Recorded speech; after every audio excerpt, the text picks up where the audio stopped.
Hello friends, ఎలా ఉన్నారండి? అందరూ బాగున్నారా? నేను కూడా చాలా బాగున్నాను. ఎండలు అవన్నీ కూడా బాగా ఎక్కువగా అయితే ఉంటున్నాయి కదండి. వంటగదిలోకి వెళ్ళి వంట చేయాలంటేనే చాలా చిరాగ్గా అయితే అనిపిస్తుంది.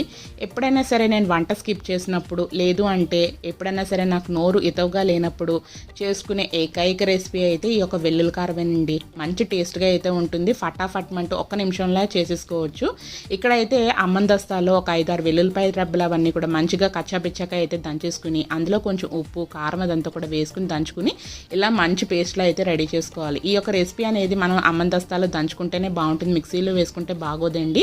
సో వేడివేడిగా అన్నం అయితే నేను కంచంలో పెట్టుకున్నాను. ఆ అన్నంలో దంచుకున్న వెల్లుల్లి కారం వేసుకుని అందులో పల్లీల నూనె వేసుకుని మంచిగా ఇలా మిక్స్ అయ్యేటట్టు కలుపుకోవాలి.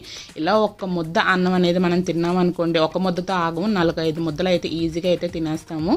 చిన్నపిల్లలు, పెద్దవాళ్ళు అందరూ కూడా ఎంతో ఇష్టంగా అయితే తింటారండి. ఇలా మీరు ఎప్పుడైనా సరే ట్రై చేయకపోతే ఒకసారి ట్రై చేయండి ఫ్రెండ్స్. నచ్చినట్టయితే లైక్ చేయండి.